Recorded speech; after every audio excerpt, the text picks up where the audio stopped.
Welcome to the EdTech Throwdown. Join us, Eric Guise and Nick Johnson, as we dive into today's best EdTech tools, tips, and practices. We do the research so you can teach your class. Remember to follow us on social media like Instagram, X, or Facebook by looking for the handle @EdTech Throwdown. Now please enjoy the show.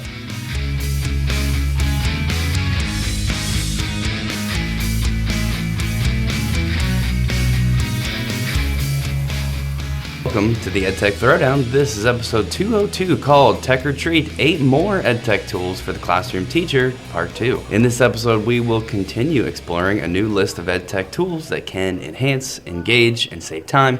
This is another episode you don't want to miss. Check it out.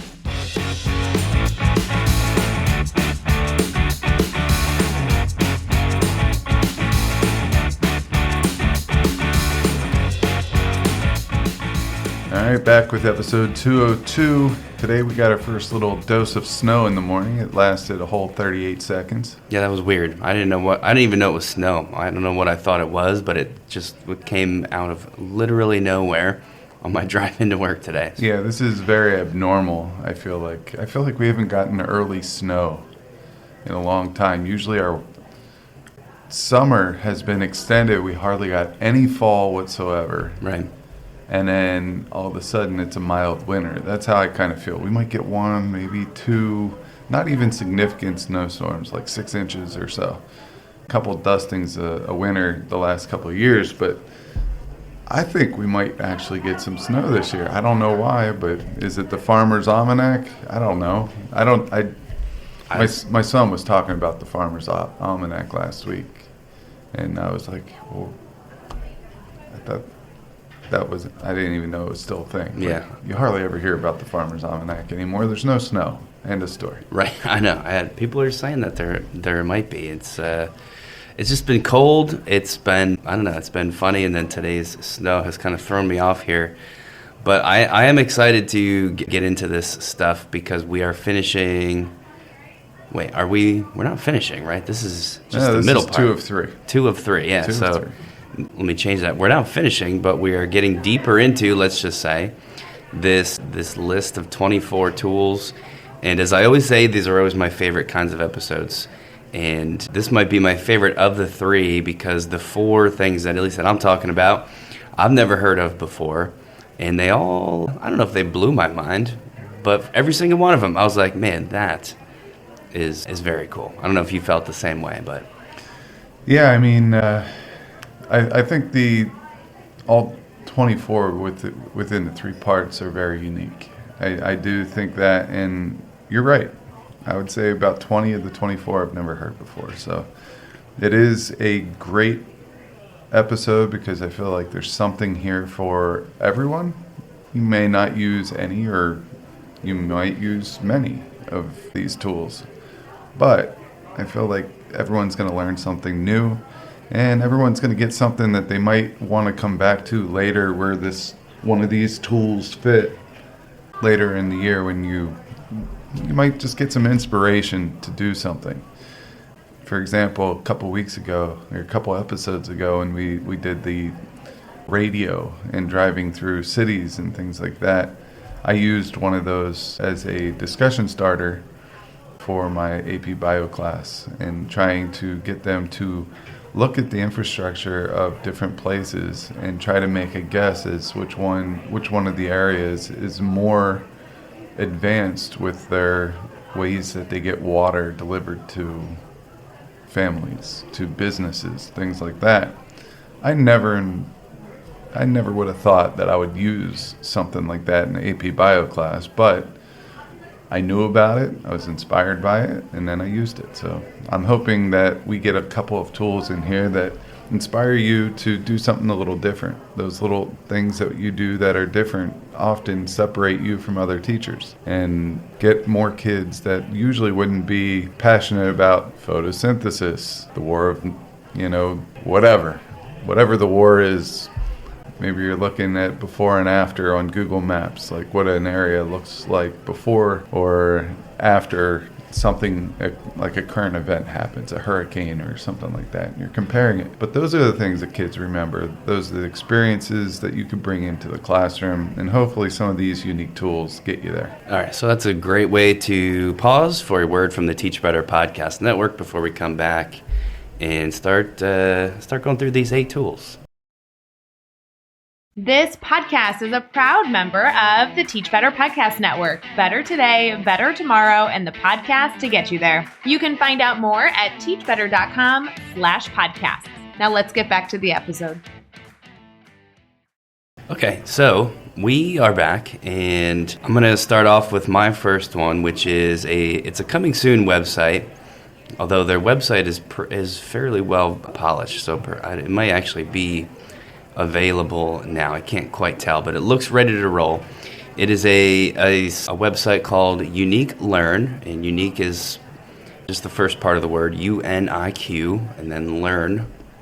You can find them at uniquelearn.co, and the theme of Unique Learn is exactly what it sounds like. It's all about this, one of the big things right now, which is sort of going beyond personalized learning, because we've been talking about that for a long time, but like a very hyper-personalized learning where a website or the platform, in this case Unique Learn, actually keeps track of a fairly detailed personality profile on each student in your class, and then as things are assigned to that student, as they do homework, as they take assessments, as they learn material, it tailors things for that student based on their profile, like individually. So it's, they call it personalized, not differentiated homework for each individual student. I would argue it is differentiated, but it's just differentiated individually to every single kid. They get instant feedback with this platform, so I haven't seen the word yet, but I'm sure AI must be a part of this. And obviously the instant feedback is super important. A teacher is going to get insights on all that information so they can decide what to do for students that need help or that are advancing more quickly. And it's just kind of this holistic approach to hyper-personalization and instant feedback for your kids. It looks really, really cool. They integrate with all big platforms that are being used across the board right now, like ClassLink and Clever for rostering and Google Classroom for pushing out assignments, Canvas, Schoology. You can go through the list on their homepage if you're curious, but it looks like they pretty much work with anybody. And this is cool because this type of thing is really hard, almost impossible for your typical classroom teacher to do, especially at the high school level where you might interact with 100 to 200 kids a day. To individually meet those needs as you are just one human being is pretty much not a thing you can do. But if your assignments were going out through Unique Learning and if you helped it build a profile for your students, that might be very possible. And it just appeals to me because I've always struggled with how to best differentiate and meet those individual needs.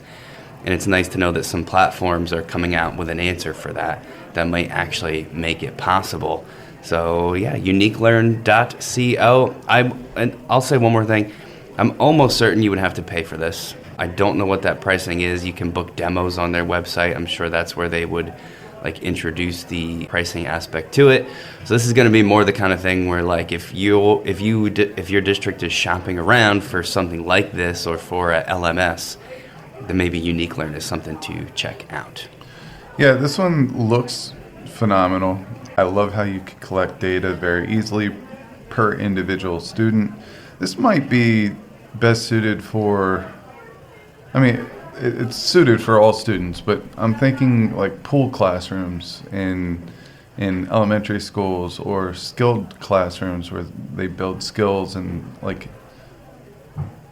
if they're struggling in reading, and writing, something like that, you can really use that and tailor that to a very small classroom.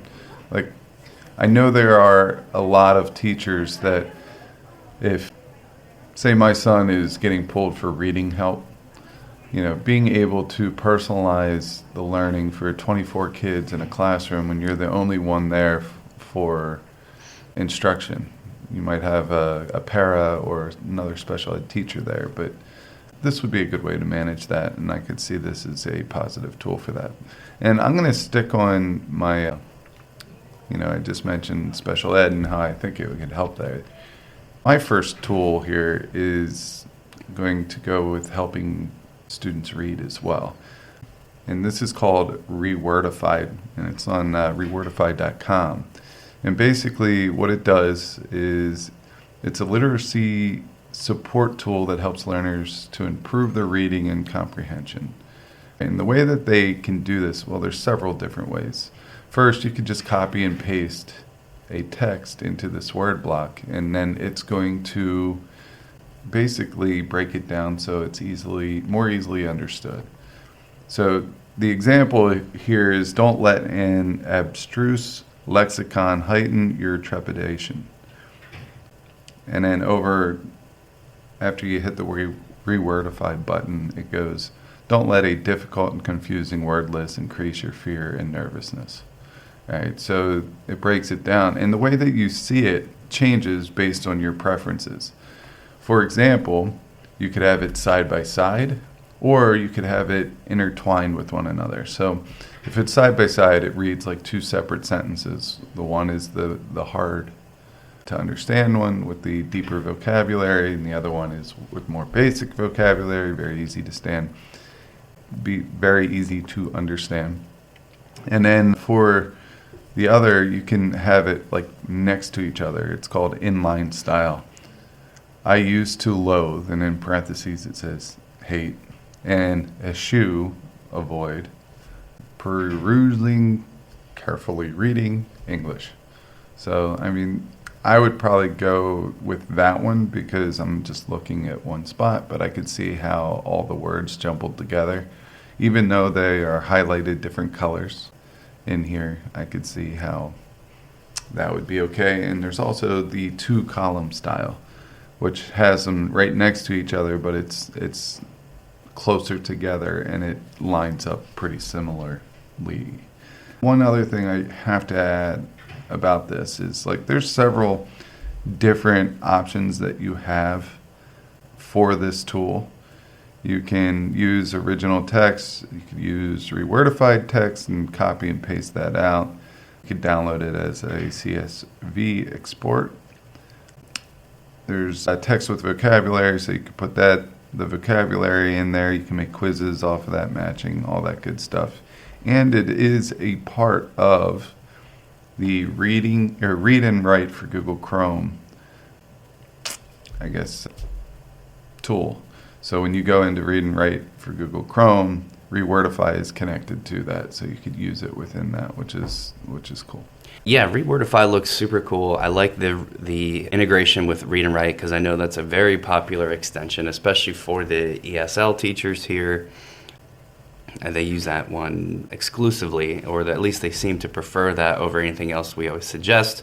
So it's cool. Plus, it's just a good-looking website. It's simple. You know what it does. Doesn't feel like there's some huge, comprehensive platform that I have to learn. It's just there for you as a support, and I think it's awesome. My next one that I'm going to talk about is called Common Core Sheets. And as somebody who has made worksheets and stuff to post online for teachers, I don't quite understand how it would even be possible for a human being, there must be many human beings behind this, to put this together. But commoncoresheets.com is just what it sounds like, a collection of worksheets all built around the Common Core standards, where you can click a topic on the left-hand menu, like I'll just choose probability, and it gives you a bunch of worksheets to choose from that help teach kids about probability.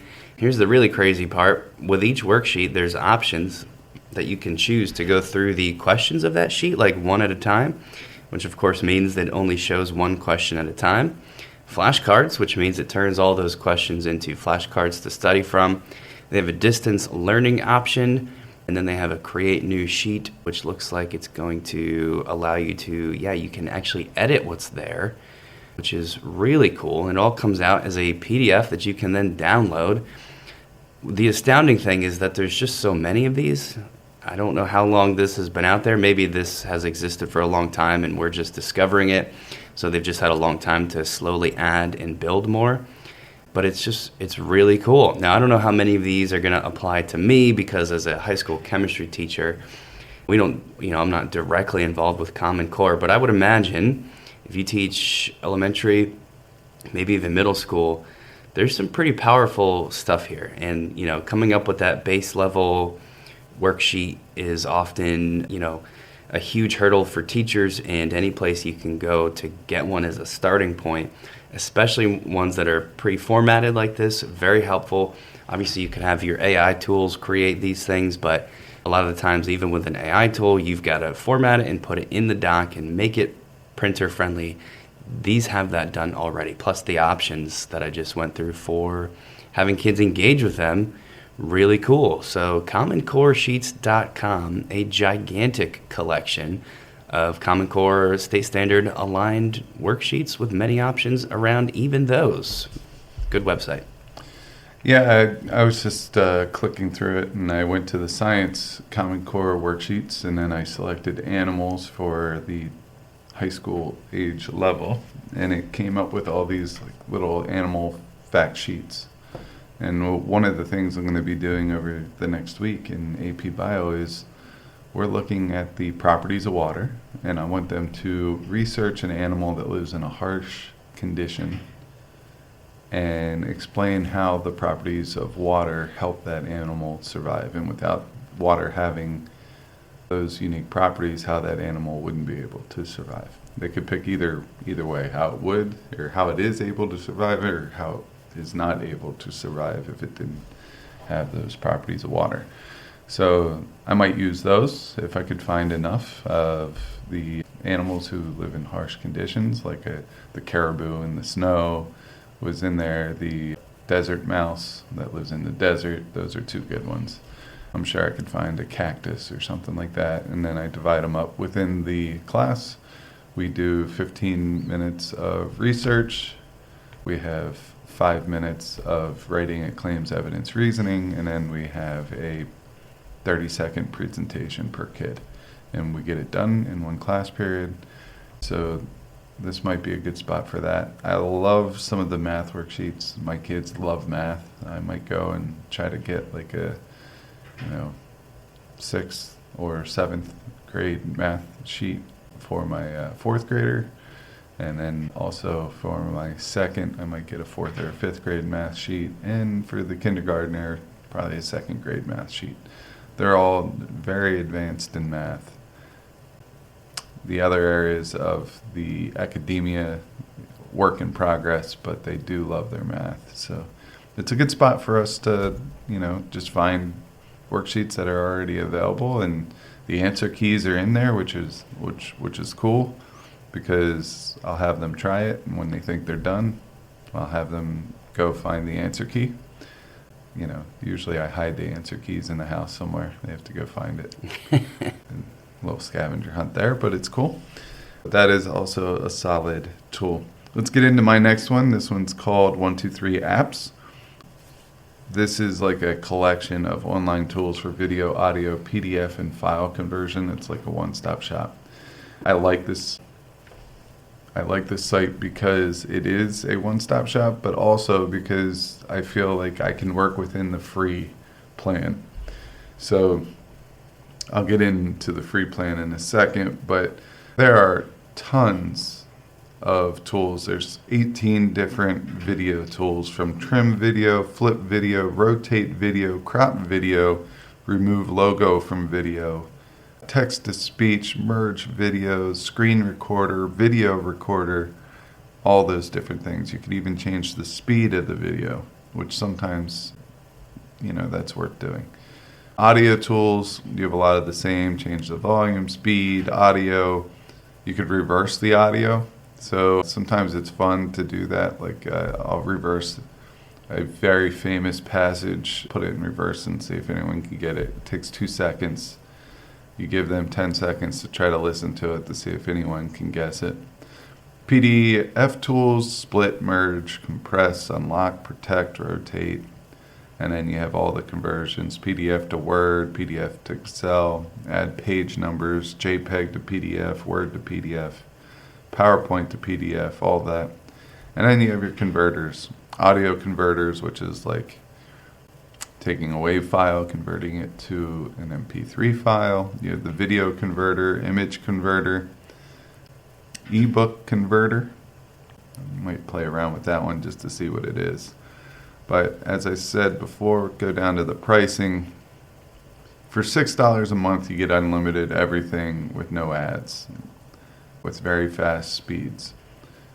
For free, you get all 51 of the tools, but you only get 5 files per day. How often do you do more than 5 files in a day? Never. Yeah, never. So the main difference here is the size of the file. So with the premium, it could be up to 4 gigs. So if you are working with large files, then that might be the way to go. If you're just working with text or anything with a smaller file size under 500 MBs, I think the free version is the way to go. And also, if you pay on a yearly versus a monthly, it's only $4 a month if you do yearly. It's $6 if you do monthly. So if you're using all those regularly, maybe that's the way to go. It's not going to break the bank there at $48 a year. But that would have to be something that you mess with a lot and often. But check out 123 apps when you're working with your multimedia tools. Just see if that works for you. Yeah, it's so hard to constantly have a good place to go for all these conversions that take place, and they're always changing and going away. And I like this one because it looks like everything is all in one spot, and as long as it, lasts and is still there a year, 2 years from now when I send people there, then I'm happy with it. And yeah, for the free is like you said, the free is probably going to be fine. Okay, so my next tool, my second to last one, is called MakeProgressAI.ca, which is an AI-powered report card comment generator. And I know that report card comments can be extremely time-consuming for teachers. I don't know why, but at our school, we do not have to do them. Maybe I shouldn't say that. That's going to upset some people who do have to do report card comments. And I can't remember why, but they just sort of got rid of them for us maybe 10 years ago. I kind of forgot they were even a thing until I was looking over this, and my brain went back to the days when, we were required to put in comments. And at the high school level, it was just a bunch of canned comments. It wasn't even really personalized, but you had to do it, and it was very tedious. At the elementary level, I assume it's even more tedious because then you're actually writing something for every student individually. And I could just imagine that would take an extremely large amount of time. So that's where this website has found its roots. MakeProgressAI.ca allows you to set up these classes, and you can sign up for free. You set up your classes. You can import like your own comment bank if you have one. You can upload all these different file types to that class. And then once you've got your class loaded in there, you can take one student at a time, and it looks like you just kind of put in some basics about that student, like general quick little comments, and then the tool will compose like a fully put together, like a fully crafted report card appropriate in teacher speak ways about that student that you can then share and export out. You can also, this one's kind of cool, you can select similar students. So if you've got like 5 students that are all really strong in math but are struggling with like a reading component and they're well behaved in class, you can do all 5 of those at once, put in those general comments that I just said, and then the website will create uniquely crafted things for each of those, but all pretty much saying the same thing about them. So that can save you a bunch of time. And then there's also, when you're doing this, there's a little comment bank button. So if you have a comment bank, that will be there. You can just sort of click these comment bank buttons for those kids, and then it'll write something about them. And if this is a world you're living in, teachers, writing report card comments and it's driving you crazy, check out MakeProgressAI.ca. Maybe it can help you.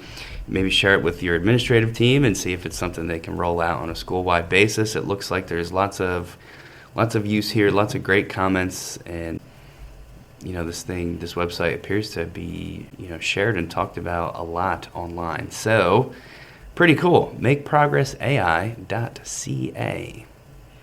Yeah, that's a good one. It's going to save you time, especially if you have to do those. I would look at that and see if there's a way that I can use that for other purposes, such as grading labs or something like that. I haven't looked into it enough to say that you can do this, but if you can just make a collection of canned comments, maybe that would be an option for me as far as grading labs and things like that. But if you do canned comments on report cards, I know that across the top it says you can spend more time watching Netflix. Right. I would like any time to watch Netflix these days, between kids' sports schedules and prepping for this and that and taking care of everything at the house. Yeah, give me some of that time. Yep, so. There you go. All right, my third one is a little different, I believe. It's called Almanac, ALMANACK. And this is like a one-stop shop for your lesson planning. It will make your lesson plans based off your lesson plans. It will create all your resources, whether it's worksheets, activities, assessments, slide decks, in any language for any subject. It's going to be ready when you are, always prepared, and you're never going to get caught off guard. That's their slogan. But what you could create with Almanac, from kindergarten to high school assessments in any language, you can make these printables. And the printables kind of look like a standard workbook for little kids.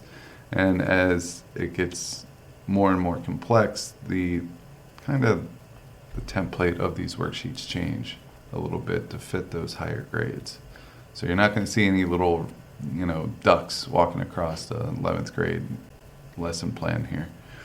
All right, so as you look at it down at the bottom, it does integrate with all our favorite tools such as Forums, Kahoot, Gimkit, Bluekit, Quizzes, which that needs updated. It's Wayground now. Quizlet, Google Slides, Docs, PowerPoint, Word, and PDFs. So there's a lot of conversion there. You can sign up for free without a credit card. I like seeing that. Your free gets you a lot. Okay, so for this, gets you a lot. I was actually surprised about how much you get for the free plan. You get basically all the tools. You get the standard Align lesson planning. You get the curriculum design and long-range planning, lesson and unit planner, slide presentations, basic worksheets and activities, quizzes and assessments, educational games, and custom video recommendations. You get all that for free. You could try the Pro version for 2 months for free, and after that it's $7.50 per month. But once again, this is another one where I think you can get enough out of the free version if that's something that you're looking for to get by. So check out almanac.ai. I think this is another one. I know we give you a lot of these solutions. It's like an all-in-one, tool that you could use, but oftentimes you find something that you don't like with a tool. Well, why stick with it if there's other options out there? Find the best one for you. Yeah, that looks cool. And I'll just get right into my last one, which I've saved the best for last. To me, it's called Ziplet.com. And this gives you a platform for quick and easy, I think they call them check-ins. The main thing is igniting curiosity in every student. That's kind of how they start the whole thing. But it's a very fast check-in tool, and it gives you a platform to do that. So bell ringers, you kids are walking in, you need something to settle them down, get them focused. Exit ticket, kids are about to leave, but they can't do so until they report to you in some way. SEL checks, formative assessment tool, all of these things. Weirdly enough, we have a ton of different tools as teachers that will do this. But and it's funny, I've never really found one that works really well. It's always sort of like shoehorning something in. Like, sure, I could go to Wayground, formerly Quizzes, and make a quiz question that's is the bell ringer for the day, but it just never felt right? It doesn't feel like that's what it's for, and it sort of loses some of its effectiveness. You could just stand there and ask the discussion question, but then maybe you have a class that's hesitant to respond and it kind of falls flat. It's tough, man, but Ziplet does that, right? It gives you a platform whose whole job is administrating an exit ticket, bell ringer, or a formative assessment check-in. So, just as some examples, bell ringer is usually what I would try to do. They've got these quick things like topic starters, like you could have a question there on the maybe projected as the students come in. Their example is, today we start our new topic, the Magna Carta. Do you know anything about this topic already? The kids don't have to sign up. They just type in a 6-digit code, much like they were going to go play a game for you or something, but they type in the code, they respond, and then the teacher can see all that or choose to project all that, so you can get this very quick sort of, look at what people know. Maybe start the discussion that way, breaks the ice a bit. They have well-being check-ins. It can be as simple as, how are you feeling today? And they choose a little emoji. This can be surprisingly effective in any classroom setting. It's, really great to begin that way. Icebreakers, homework check-ins. How did you find the homework? 1 through 5 scale. 1 is hard, 5 is easy.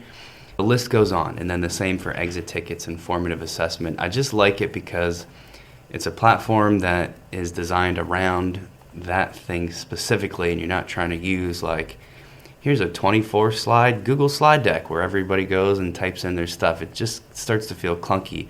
This is anything but clunky.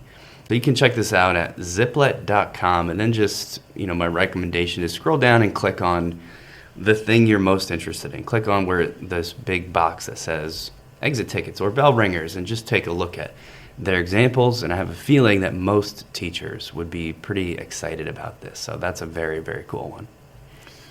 Yeah, it sounds pretty cool, and I'll just follow your lead here and get quickly into our next one because I know that we're on a time constraint today. But my last one's called Classroom Cereal. What's the first thing you do after you wake up? Brush your teeth, get dressed, you go down, you have a bowl of cereal. So this is basically a class starter, all right? Very short passage here where students have to read it. And there are different parts of the classroom serial, different programs. There's grammar, so that there you would get like a short paragraph passage. They have to be the investigator of that text and find the 5 grammar mistakes. You have serial theater, where it's a story that builds on, each story builds upon itself. So Monday you'll get part of the story, Tuesday, Wednesday, Thursday, and by the time you get to Friday, that story is complete and you have to work within that. It might be comprehension questions, it could be whatever you set it as. Sometimes it's just role play and character developing, like little theater that you could do. Just have fun with a little role play every morning, which is pretty cool. So they have podcast activities, cereal box activity sheets, reading comprehension sheets, and standalone stories.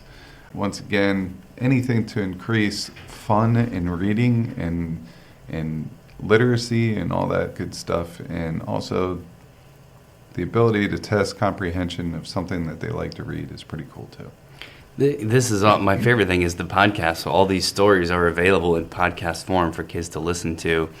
I also love the design of this website. It's very clean, simple, but it looks professional still.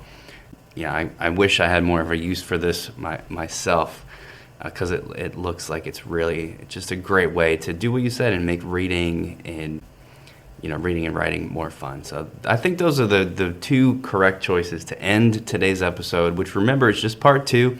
Don't forget to stay tuned for episode 203, the last in the Tech or Treat series here, to conclude all 24 tools. I know we've done some really great ones so far, and check out the next episode for the finale. As always, thank you for listening.